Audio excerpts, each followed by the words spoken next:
Hi friends, welcome. My name is Baron, and this is my channel where I talk about some book stuff. I'm the Book Baron. Welcome in. So, the day that I'm filming this is Pączki Day, which if you are Polish, you know means we're eating a whole lot of donuts today. For the rest of you all, it's Fat Tuesday, but I am several donuts deep at this point, and I'm feeling a little sick, to be honest. I did it to myself, and I wouldn't change a thing. So that's where we're at, which means I was like, you know what? Let's talk about something that makes me happy, which is dark romance. And I was like, what can we do with dark romance? Because everything I read is basically dark romance. So I was sitting there thinking my thoughts, and I thought, why don't we talk about the darkest ones that I've ever read? And I wanted to peruse some of the videos that are already out there that already exist to make sure I'm not doubling up on books that you might have already heard about from other creators. Now, here's the thing. Very frequently, I saw these two books on there, Still Beating by Jennifer Hartman and the Mind F series by S.T. Abbey. So here's the thing. These books are dark. This has two captives in it, taken by a serial killer. And this one is about a serial killer who unalives people on page.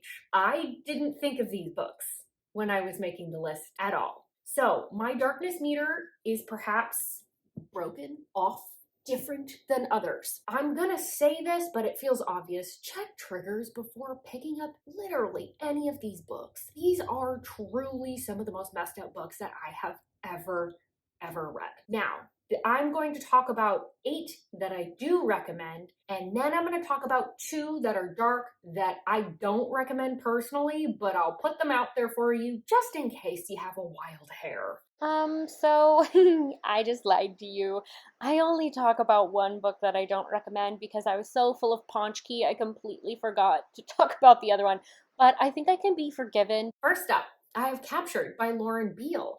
So this is about a guy named Alexander that doesn't feel like he can connect with people. His father basically trained him to capture women as a young child, and even though his dad has now passed, him and his brother are carrying on the tradition.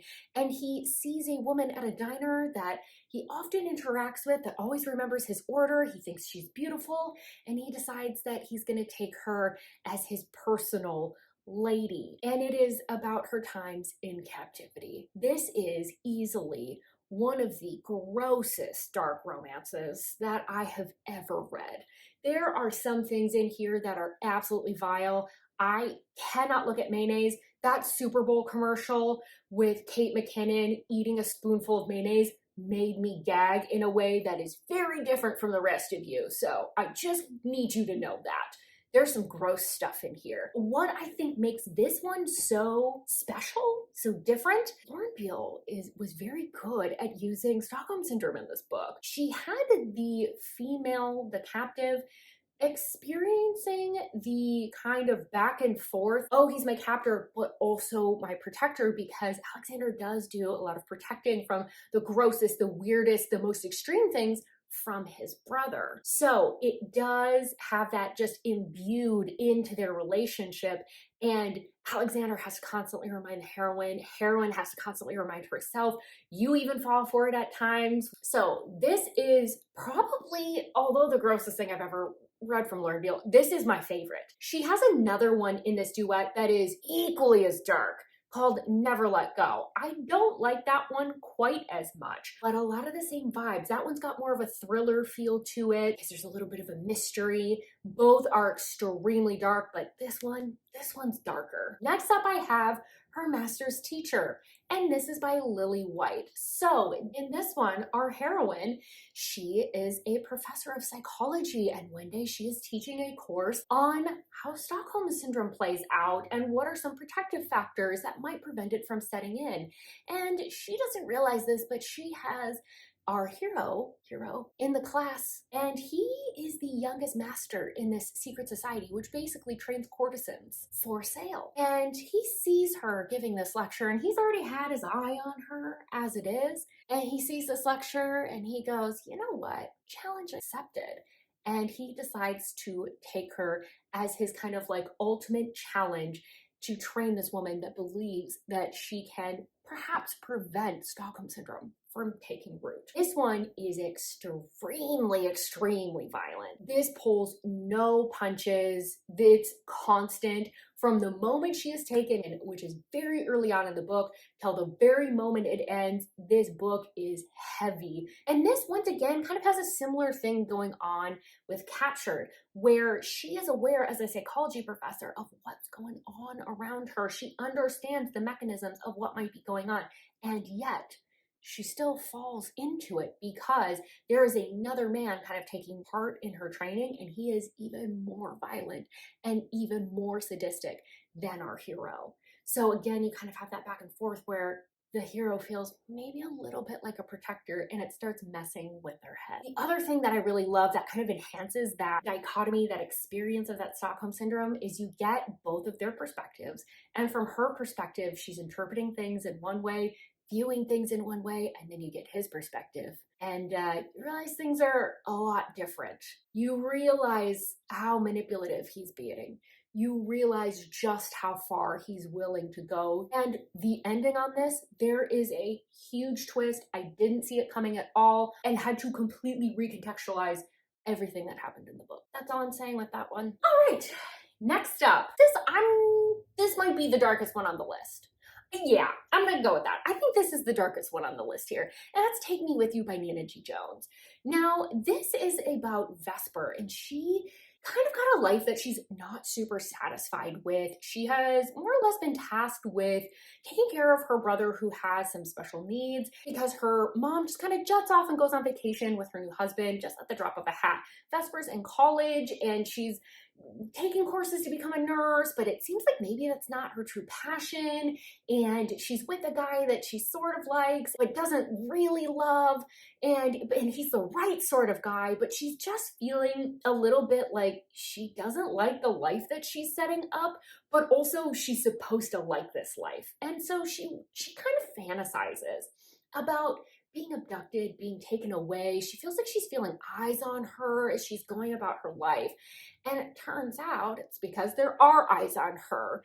And that's our hero, I think once again named Alexander. Nope, named Sam. Now he is very clearly based off of the Golden State Killer. And this is kind of set back a little ways, so the vibes there are very clear. A lot of the things that he is doing is very, very similar. But he is in fact stalking her. He is in fact looking and peeping around. And one day he does go to do his usual assaulting. And unfortunately, there are things that arise, reasons that she needs to get him out of the house and fast. And so she says, "Take me with you." And that leads to her being in captivity. If you have any, literally one singular trigger, I don't recommend reading this. And I don't say that to be salacious or over the top. There are literally things that happen in this book that you would not predict based on the synopsis I just gave you. Truly, this runs the gamut. And this one, once again, does a spectacular job of exploring the issue of Stockholm Syndrome. And Vesper feeling like because she wanted to be taken away from her life, did she maybe bring this on herself? And with the trauma she's experiencing, she is changing as a person and having to make decisions that she doesn't like. Does she acquiesce to what Sam wants, or does she fight? She's got a split second to make that choice and figure out whether it's worth maybe escaping, but also if she doesn't, risking his wrath and any amount of goodwill that she has sort of like garnered from him by behaving well here. This is truly, truly so dark, so violent, but this is written so beautifully. Nina G. Jones has a way of writing this, so even though these are extreme circumstances, the emotions, the feelings that Vesper is having feel very true to everyday life for you and me, which I think makes it all the more powerful. This is one that I actually really desperately want to reread. I might do that coming up here, just because there is so much packed in to such a moderately sized book. But again, so dark. I mean, truly at every turn, you're just hoping that Vesper survives. That is Take Me With You by Nina G. Jones. Next up, we have The Maiden, and this is by Celia Aaron. So this is a recent read, and boy, is this one dark. So this is a series of 3 books, and it is centered around a cult that is sort of like this blend of the Manson family, FLDS, and The Handmaid's Tale. And this series is a heavy one. I burned through them, but it's a rough read. Basically, our gal Delilah has joined a cult. Now, on the face of it, it seems like maybe she is a firm believer in what's going on in the cult, but we learn very quickly that's not why she's there. So she is trying to figure out what happened in the death of her sister, who was also a maiden for this cult, and unfortunately this has led to her death. So in her effort to investigate and find out what happened to her sister, she decides that she's going to go in and she is going to become a maiden. Now, a maiden is basically like a handmaid. It's sort of like a really twisted version of a nun. Basically, these women are so devout, they have turned over their entire trajectory of their life to the prophet, who has decided to train them in whatever way he deems necessary. And like I said, it's got a Handmaid's Tale style vibe, so hopefully you're picking up what I'm dropping there. But the person that is assigned to help in her training, the protector that she is supposed to have, another male from the cult, is actually the prophet's son, Adam. And these two, it turns out, they both don't really believe in this cult, which causes them to bond and they start falling in love. But for Adam, this can be really detrimental because he can take a wife, but he certainly can't have a maiden. And for Delilah, it means that she could be putting her entire operation in jeopardy if her true motives are found out. So this one is so dark. The ending, much like the Mind F series, there's explosions, gunfire, death on page. It is a wild, wild ride. The first couple of books, though, man alive, is our girl going through it. It is a truly rough read because of all the horrific things that happened to her during her training to be this maiden. Next up is another recent read, and it's Deliver by Pam Godwin. So the premise of this is a little bit different than the other ones. So our captor is actually a woman, and she has taken a male captive. So we have Liv, and Liv has been tasked with training a certain type of guy for a buyer. Josh is this strapping young lad. He is a star football player for Baylor University, and on the surface, he meets all the parameters of the buyer, but Liv kind of knows deep down that she is going to struggle to break him. And struggle she does, because he sees past this veneer, this sort of presentation of herself that she is giving to him. And he realizes that there's more under the surface. There's more going on than what Liv is letting on. And he is determined to crack through that. What makes this one in particular so dark is there is not only so much violence between hero and heroine, but also against the heroine in general. So it just feels like it never lets up. It's very dark because there is, once again, a lot of training or training for a specific style of kind of BDSM, and we do have this human as well. But oh boy, is this a good one, because man, there are twists and turns and new information and different things happening, and it just constantly kept my attention because you're watching these two fall for each other and you know the circumstances of why they could never get together, and the whole time you're like, so who's gonna die in this? Because you can't both get out alive.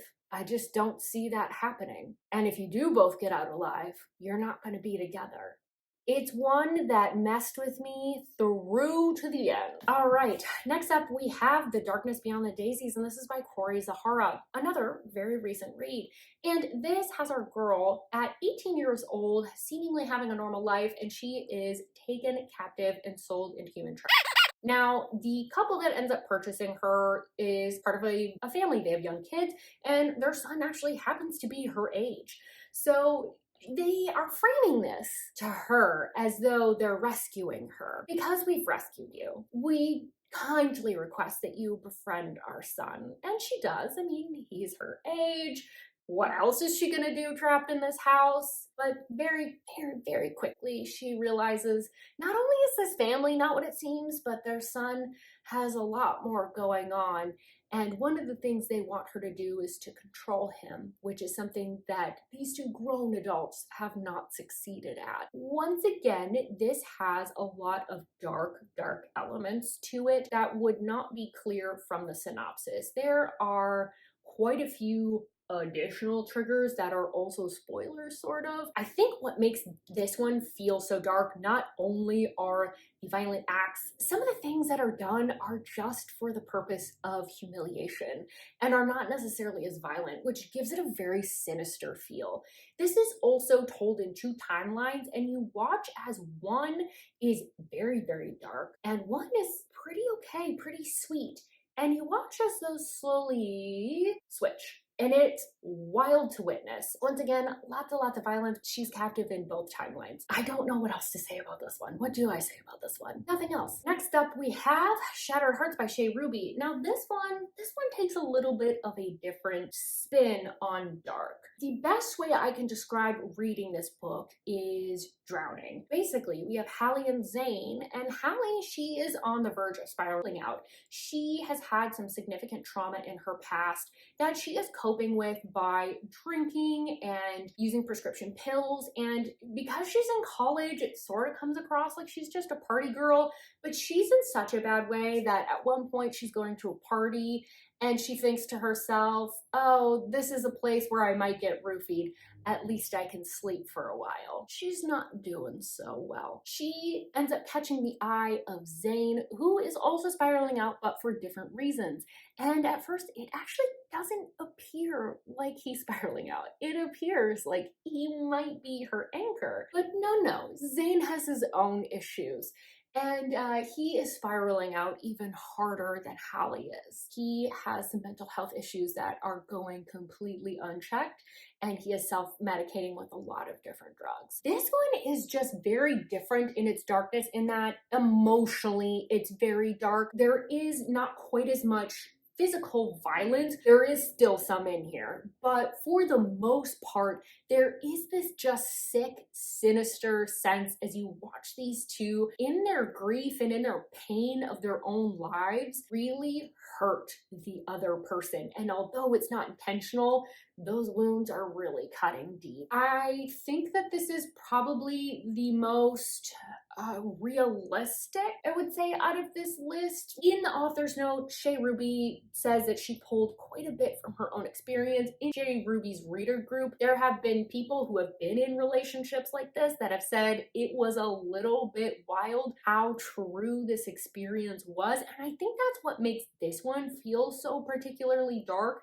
is that it feels so real. Some of these are a little wild and a little bit Dateline and a little bit cinematic, where it feels a little bit distant from reality. This one feels very firmly rooted in reality. And I think that's why it makes it such a tough read. I have seen quite a few people rate this low only because it was so tough of a read, not because it was poorly executed in any way. So if that gives you any idea, I think if you're a fan of Ecstasy by KV Rose, this is gonna give kind of similar energy. Now, next up is one that I still recommend-ish, but I don't think it's gonna be for most people, and that's R.I.P. by Charity B. Now, I've talked about this one a couple of times now, and here's what I'll say. If you don't think it's for you, it's not. This is a very polarizing read. However, I enjoyed my reading experience with it, so I want to put it out there. The basic premise of this